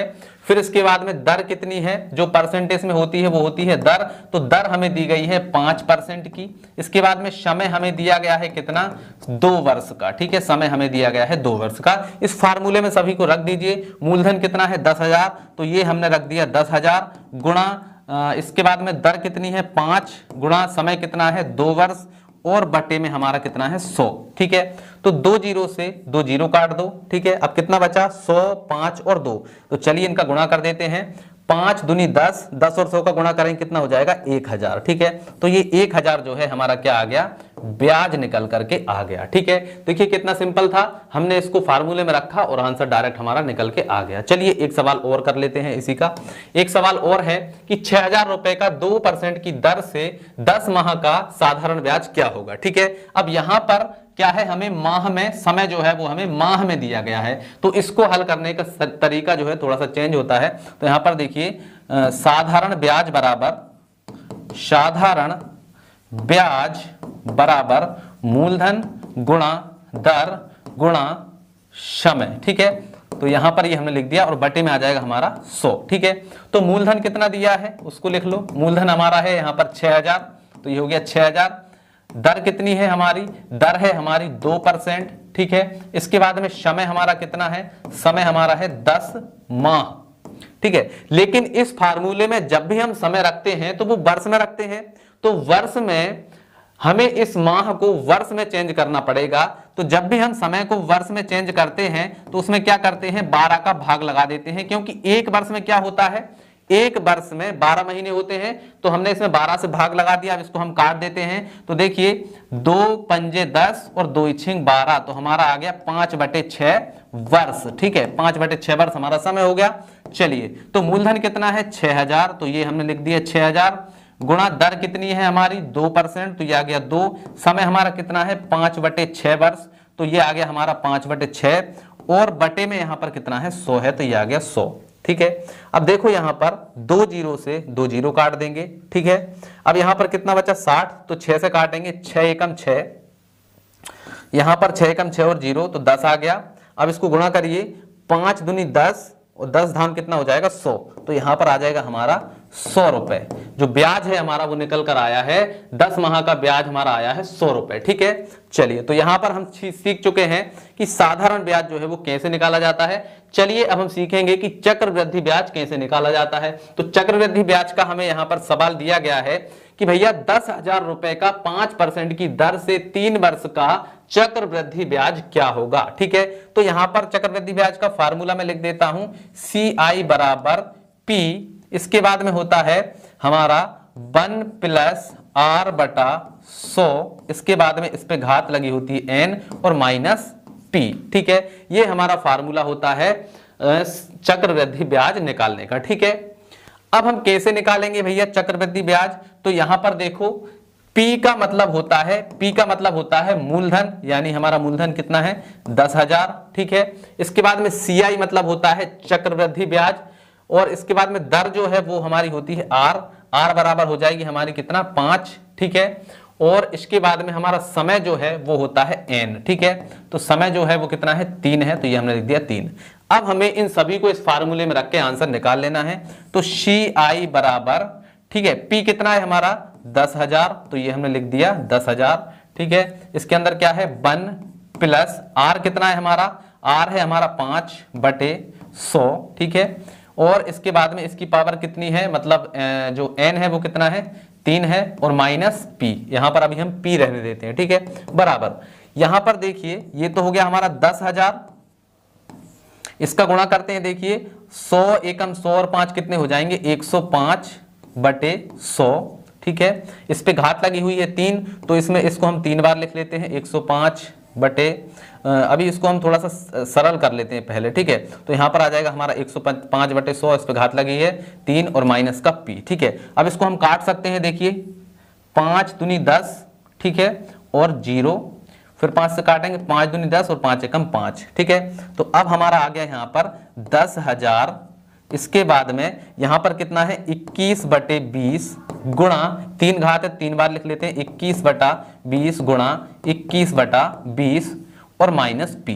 ठीक है, अब देखिए क्या ये यहां पर कट रहा है, तो देखिए सबसे पहले यहां पर देखिए कितनी है 1 2 3 जीरो है, तो यहां पर हम 3 जीरो को काट देते हैं 1 2 3। ठीक है, यहां से भी 1 2 3 जीरो कट गई। ठीक है, अब क्या बचा, यहां पर हमारे पास में बचा 10।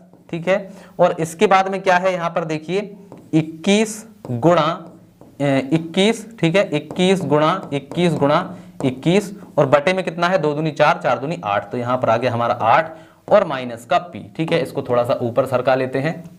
ठीक है, चलो, तो यहां पर आ जाएगा हमारा 10 गुणा 10 का गुणा कर देते हैं अंदर, 10 गुणा 21 गुणा 21 गुणा 21, और बटे में है हमारा कितना 8। ठीक है, तो अब 2 से काट देते हैं, देखिए 2 चौके 8। ठीक है, और यहां पर 2 पंजे 10। ठीक, तो हम यहां पर 21 21 21 का गुणा करेंगे तो कितना आ जाएगा, ये हमारा आ जाएगा 92 61, और इसमें हमें 5 का गुणा करना है, और बटे में है 4 और माइनस का P। ठीक है, इसको यहां पर कर लेते हैं, तो अब 5 का गुणा करेंगे तो 5 एकम 5। ठीक है, 5 में 6 का करेंगे, 5 6 30 की 0, हासिल आ जाएगी 3। ठीक है, फिर 5 दूनी 10 10 और 3 13, 13 की 3, हासिल आ जाएगी हमारी 1। ठीक है, हासिल 1 आ जाएगी, फिर हम 5 का 9 में करेंगे, 5 नाम 45, 45 और 1 46, तो ये आ गया हमारा 46, और बटे में है क्या हमारा 4, और माइनस यहाँ पर हमें क्या करना है P यानी कि 10,000। ठीक है, 10,000 को यहाँ से हमें घटाना है। ठीक, तो 4 से हम इसमें भाग लगा देते हैं, 4 एकम 4, यहां पर भी 4 एकम 4, फिर 6 है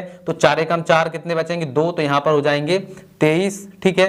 तो 4 पंजे 20, ठीक है। फिर 3 बचेंगे, यहां पर हो जाएगा कितना 30, तो 4 सत्ते 28, ठीक है। फिर 2 बचेंगे, यहां पर हो जाएगा 25, तो 4 छिंग 24, ठीक है। तो यहां पर क्या बचेगा 1 बचेगा, ठीक है। और 0 लगा के हम उसमें बढ़ा देंगे, तो यहां पर 4 दूनी 8, ठीक है। तो लगभग लगभग कितना आएगा 115 76.2, ठीक है। यह आ गया। अब इसमें से हमें क्या करना है 10,000 रुपए को घटा देना है, ठीक है। तो इसमें से 10,000 घटा देंगे तो क्या बचेगा, देखिए 10,000 को घटा देंगे तो क्या बचेगा, हमारा बचेगा यहां पर 1576.2, ये हमारा क्या आ जाएगा CI आ जाएगा, ठीक है। ये हमारा चक्रवृद्धि ब्याज यानी कि CI निकल कर आ जाएगा 1576.2, ठीक है। ये हमारा चक्रवृद्धि ब्याज जो है वो आ गया, ठीक है। चलिए अब हम एक और चक्रवृद्धि ब्याज का सवाल करते हैं। 4% की दर से 500 रुपए का 2 वर्ष का चक्रवृद्धि ब्याज क्या होगा, ठीक है।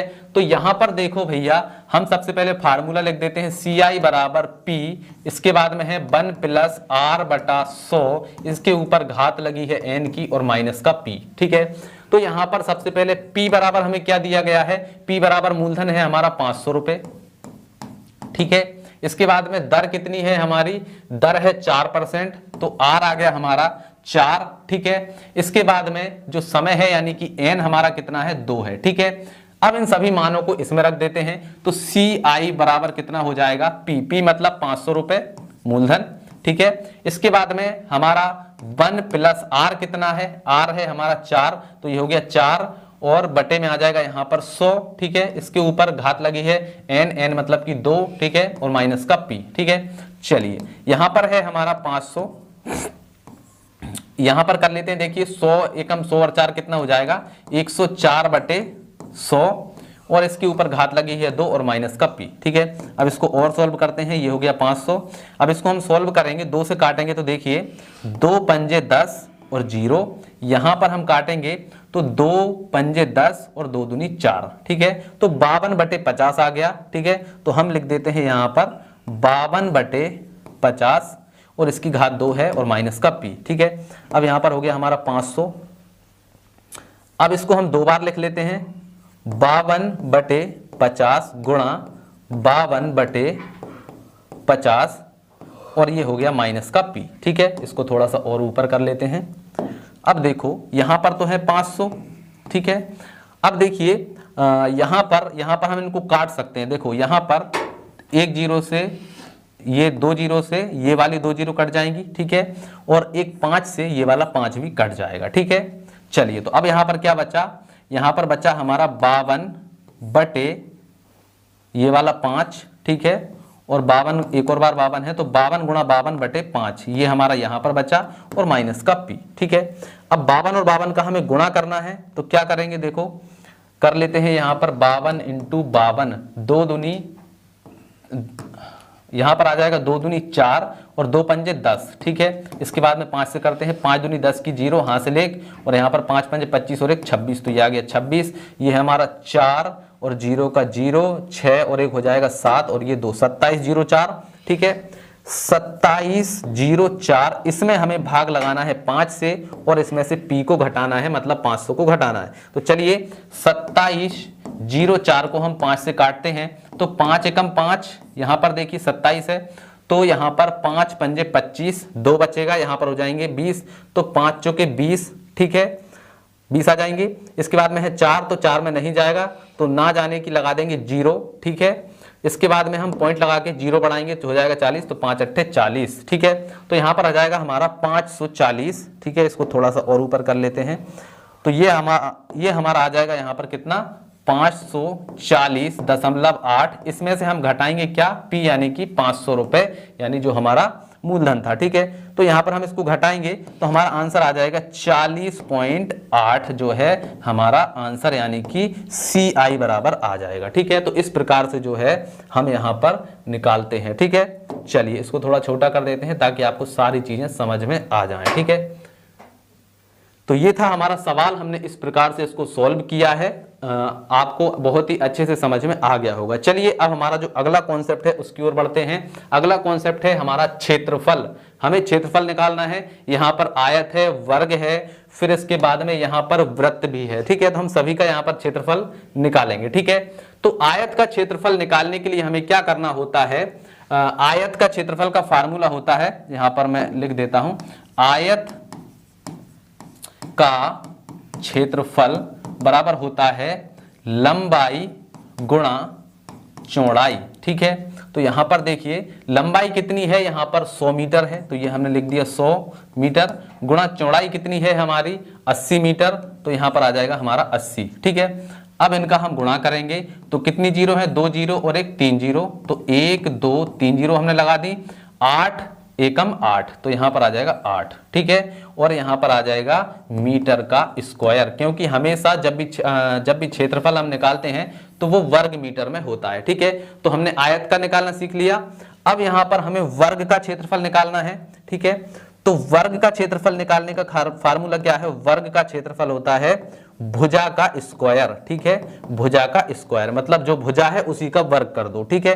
तो यहां पर देखिए जो भुजा है, भुजा कितनी है 8 मीटर, तो यहां पर आ गया 8, 8 का स्क्वायर कर दो तो 8 नहीं कितना हो जाएगा 64, और वर्ग मीटर 64 वर्ग मीटर जो है वो हमारा यहां पर आ जाएगा इसका आंसर, ठीक है। तो आप इसका वर्ग का भी निकालना सीख गए। चलिए अब हम यहां पर वृत्त का निकालना सीखते हैं। तो वृत्त का जो क्षेत्रफल है उसका सूत्र होता है वृत्त का क्षेत्रफल बराबर होता है पाई आर स्क्वायर, ठीक है, पाई आर स्क्वायर, ठीक है। तो यहां पर पाई का मतलब होता है 22/7, आर जो है वो होती है हमारी त्रिज्या यानी 2 है यहां पर, तो यहां पर आ जाएगा 2 का स्क्वायर, ठीक है। चलिए तो यहां पर देखिए 22/7 गुणा 2 का स्क्वायर करेंगे कितना हो जाएगा 2 दूनी 4, ठीक है।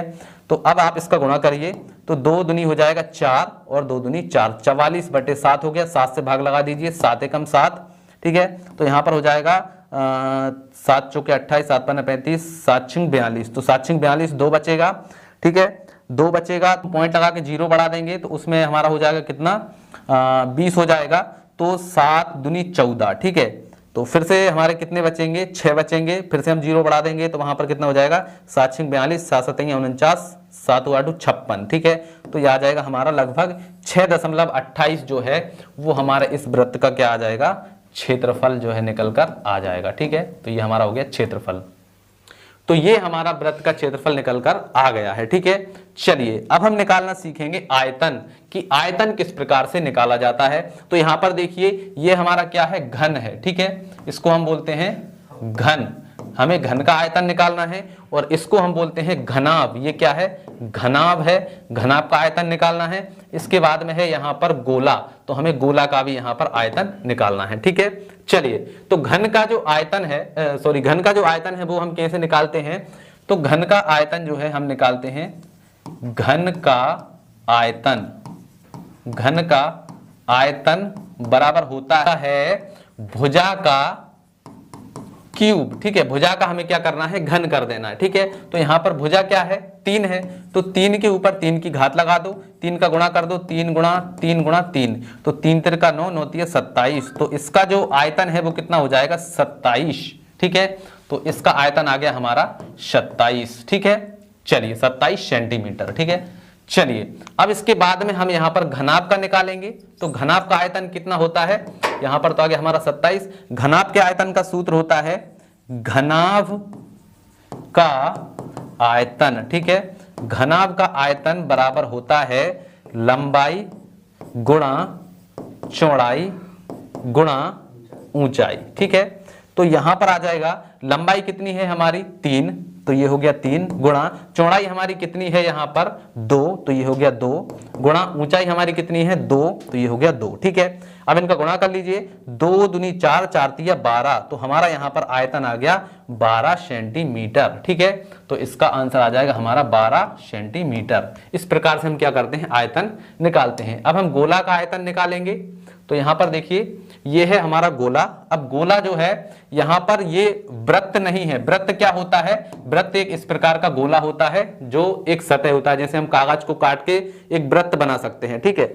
लेकिन जो गोला होता है वो एक बॉल की तरह या फुटबॉल की तरह होता है, जिसमें जो ग्लोब की तरह होता है, ठीक है। तो उसको हम बोलते हैं गोला, ठीक है। तो ये है गोला। गोला का आयतन निकालने के लिए हम क्या करते हैं, तो यहां पर हमारा फार्मूला है 4/3 पाई आर क्यूब, ठीक है। तो यहां पर देखिए सबसे पहले 4/3 तो इसमें है ही, पाई का मतलब होता है 22/7, आर जो है ये होती है हमारी त्रिज्या, ठीक है, ये है आर। तो यहां पर कितना दिया है 4 सेंटीमीटर, तो यहां पर 4 का क्यूब हो जाएगा, ठीक है। चलिए तो यहां पर देखिए अब हम इसका गुणा करते हैं, तो देखिए 22 चौके कितना हो जाएगा, 22 चौके हो जाएगा हमारा 88, तो ये हो गया 88, और बटे में कितना है 7 या 21, तो ये हो गया 21, और गुणा यहाँ पर 4 का क्यूब करेंगे, 4 चौके 16 चौके 64, तो यहाँ पर आ गया हमारा 64, ठीक है। चलिए तो अब हम इनका गुणा कर देते हैं और 21 से भाग लगा देते हैं, तो हमारा जो है इस वाले गोले का जो है आयतन निकल कर आ जाएगा, ठीक है। तो चलिए 88 गुणा 64 हम क्या कर लेते हैं, गुणा कर लेते हैं। तो 4 अट्ठे 32 की 2 हासिल 3, 4 अट्ठे 32 और 3 कितने हो जाएंगे 33, 34, 35, तो यहाँ पर आ गया हमारा 35। फिर 6 से करते हैं, 8 6 48 की 8 हासिल आ जाएगा 4, ठीक है। फिर 8 6 48, 48 और 4 कितने हो जाएंगे 49, 50, 51, 52, तो यहाँ पर आ गया हमारा 52। चलिए जोड़ लेते हैं 2, 8 5 13 की 3 हासिल 1, ठीक है। तो 3 और 3 कितने हो जाएंगे 6, और यहाँ पर 5, तो 56 32 आ गया। 56 32 में हमें लगाना है 21 से भाग, तो 56 और 32 में हम 21 से भाग लगाएंगे, हमारा आंसर आ जाएगा 268.19, और ये जो है हमारे इस गोले का क्या हो जाएगा, आयतन हो जाएगा, ठीक है। क्या हो जाएगा 268.19 सेंटीमीटर, ठीक है। तो ये हमने यहां पर गोला का आयतन निकालना सीख लिया। अब हमारा लास्ट टॉपिक है करनी, यानी कि रूट। रूट को कैसे निकाला जाता है, ठीक है। तो यहां पर हमने 3 सवाल लिए हुए हैं। तो यहां पर देखिए 2√5 प्लस 3√5, ठीक है, इनको हमें जोड़ना है। तो कैसे जोड़ेंगे, देखिए 2√5 है, ठीक है, इसमें हमें जोड़ना है 3√5 को। तो देखिए जैसे कि हम यहां पर दिया जाता है 2x प्लस 5x, तो हम इनको कैसे जोड़ देते हैं, 5 और 2 को जोड़ देते हैं, कितना हो जाता है 7, और साथ में x लगा देते हैं, तो ये 7x हो जाता है। इसी प्रकार से यहां पर भी क्या होगा, 3 और 2 को जोड़ देंगे, कितना हो जाएगा 5, और साथ में √5 है, तो हमने √5 लगा दिया, यही हमारा क्या हो जाएगा, आंसर हो जाएगा। तो यहां पर इसका आंसर क्या हो गया है 5√5, ठीक है। फिर एक और हमें जोड़ का ही सवाल दिया गया है, यहां पर है 2√3 प्लस 7√3, तो इसमें भी हम क्या करेंगे 7 और 2 को जोड़ देंगे, कितना हो जाएगा 9, और साथ में क्या है √3 है, तो यहां पर लगा देंगे √3, ठीक है। तो ये हमारा आंसर हो जाएगा। अब इसका एक टाइप और आता है, वो आप समझिए, जैसे कि 2√5 प्लस 3√7। अब देखिए हम इनको नहीं जोड़ सकते, क्योंकि यहां पर जो 3 है वो √7 के साथ में है, और यहां पर जो 5 है, ये यहां पर जो 2 है वो √5 के साथ में है, तो इसको आप जोड़ ही नहीं सकते, इसको आप आगे भी हल नहीं कर सकते, यही आपका आंसर यहां पर हो जाएगा, ठीक है। अच्छा, इनकी जगह पर अगर घटाना हो, इनकी जगह पर अगर आपको घटाना हो, तो यहां पर माइनस हम लगा दें, तो कैसे करना है, तो यहां पर देखिए 2√5 है माइनस 3√5 है, तो अब हम क्या करेंगे, इसको घटाएंगे, तो यहां पर बड़ी संख्या कौन सी है 3, 3 में से 2 जाएंगे, कितना बचेगा माइनस का 1 बचेगा, ठीक है। तो माइनस का 1√5 जो है ये हमारा क्या हो जाएगा, आंसर हो जाएगा, ठीक है भाई। 3 में से 2 चले गए तो कितना बचा, 1 बचा, वो भी माइनस का, तो माइनस 1√5 जो है ये हमारा आंसर हो जाएगा। फिर दूसरा जो है इसको कर लेते हैं, यहां पर आ जाएगा हमारा 2√3 माइनस 7√3, ठीक है। तो अब 7√3 में से 2√3 चले जाएंगे, तो कितने बचेंगे, माइनस का 5√3 बचेगा, ये हमारा क्या हो जाएगा, आंसर हो जाएगा, ठीक है। इसी प्रकार से ये वाला जो सवाल है इसमें आप कुछ भी नहीं कर सकते, तो ये आपका ऐसे ही रहेगा। इसके बाद में मान लीजिए अगर यहां पर क्या होता, गुणा होता, तब कैसे करते, तो देखिए यहां पर देखिए 2√5 मल्टीप्लाई 3√5, ठीक है। तो देखिए यहां पर 2 और 3 का गुणा करते तो कितना हो जाता, 3 दूनी 6, इसके बाद में गुणा √5 इंटू √5, ठीक है। तो √5 जब मिलते हैं तो ये बन जाते हैं 5, ठीक है, मतलब जो अंदर संख्या है वो बाहर निकल आती है, ठीक है। तो 6 पंजे कितना हो जाता 30, तो इसका आंसर आता 30 जब इनके बीच में क्या होता, गुणा होता, ठीक है। तो गुणा इस प्रकार से करते हैं। इसके बाद में आता है हमारा अगला सवाल, इसको कैसे करेंगे, 2√3 मल्टीप्लाई 7√3, ठीक है। तो यहाँ पर देखिए 7 दूनी 14 तो हो ही जाएगा, और रूट थ्री कितना हो जाएगा 3, तो 14 दिया कितना हो जाएगा 42, तो इसका आंसर क्या आ जाएगा 42 आ जाएगा, ठीक है। अब जो हमारा तीसरा सवाल है ये गुणा में हल हो जाएगा, ठीक है, ऐसे हल नहीं हो रहा था लेकिन गुणा में ये हल हो जाएगा, 2√5 मल्टीप्लाई 3√7, ठीक है। तो इनका गुणा करिए, 3 दूनी कितना हो जाएगा 6, ठीक है, और इनको एक ही रूट में लिख दीजिए, 5 सत्ते कितने हो जाएगा 35, ठीक है। तो इसका आंसर आ जाएगा हमारा 6√35, ये आपका क्या हो जाएगा आंसर हो जाएगा, ठीक है। चलिए इसी प्रकार से यदि इनके बीच में यदि भाग होता, ठीक है, यहां पर मान लीजिए इसकी जगह पर क्या होता भाग होता, यहां पर भाग, यहां पर भाग और यहां पर भाग, तब हम कैसे करते, तो देखिए यहां पर आ जाता 2√5 और इसमें हमें भाग लगाना है 3√5 से, तो देखिए यहां पर √5 से √5 कट जाता और आंसर आ जाता हमारा 2/3, ठीक है। इसी प्रकार हमारा अगला वाला सवाल होता कैसे, यहां पर है 2√3, ठीक है, और बटे में है हमारा 7√3, ठीक है। तो यहां पर भी √3 से √3 कट जाता और आंसर आ जाता हमारा 2/7, ठीक है। इसी प्रकार से हमारा जो लास्ट वाला सवाल है इसमें भी देखिए ये हो जाता हमारा 2√5 और बटे में आ जाता हमारा यहाँ पर 3 यहाँ पर कितना है 7। तो यहाँ पर देखिए इसको हम क्या करते, ये हो जाता हमारा 2/3 और यहाँ पर हम इसको एक ही रूट में लिख सकते थे 5/7, ठीक है। तो यही हमारा जो है आंसर निकल कर आ जाता, ठीक है। यहाँ पर हमने जो मैथ के 15 टॉपिक सीखे हैं, आशा है आपको बहुत ही अच्छे समझ में आ गए होंगे। तो चलिए दोस्तों आज की इस वीडियो में इतना ही, मिलते हैं अगली वीडियो में, तब तक के लिए जय हिंद जय भारत।